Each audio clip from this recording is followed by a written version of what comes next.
Well, let's speak now to Akiva Eldar, who's a political analyst and a contributor to the Israeli daily Haaretz, and he joins us now also from Tel Aviv. Welcome to the program. We just saw there a very large demonstration at the airport, protesters saying this is the end of democracy.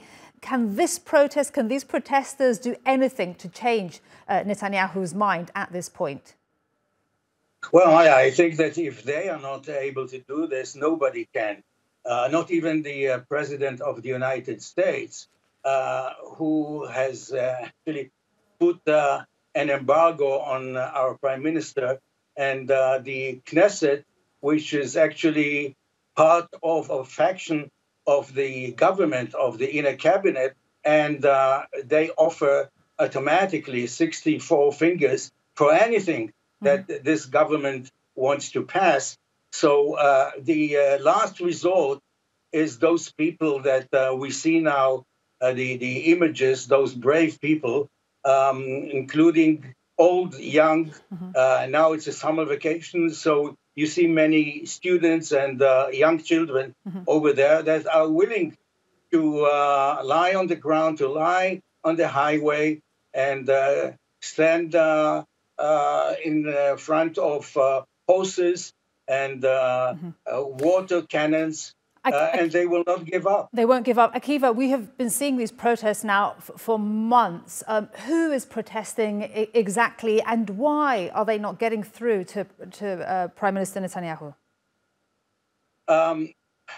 It's a very good question, because we don't really know what is really happening to this man who is very intelligent, very charismatic, very brave, but it seems that he was hijacked by a group of zealots like Itamar Ben-Gvir and Smotrich, who are actually, you can even say, blackmailing him. If you don't do what we want, you will spend maybe the rest of your life in prison behind bars.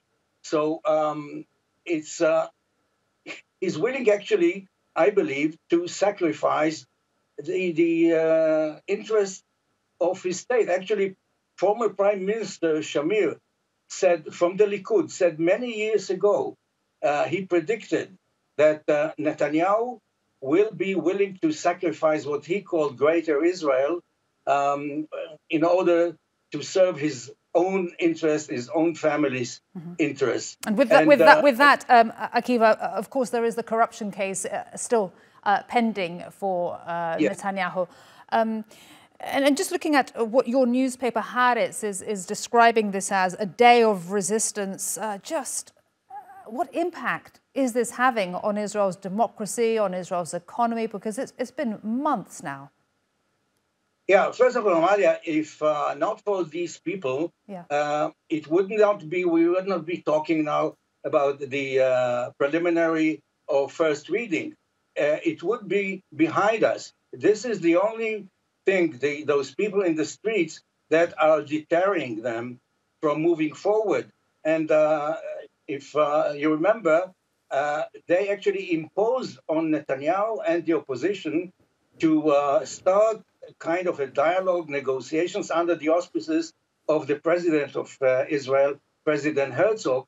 And I believe that before the second and third reading, they will go back to the president's residence to talk. And they don't have more than 2 weeks from today, because the Knesset at the end of this month is going on a summer recess. And actually, it's a race against the clock. If they will not be able to pass the legislation until the end of the month, they will have to wait until we are back from the summer vacation. All right, that is the time frame. Thank you so much, Akiva Eldar, speaking to us from the newspaper Israeli Daily Haaretz from Tel Aviv. Thank you. Thank you, Molly.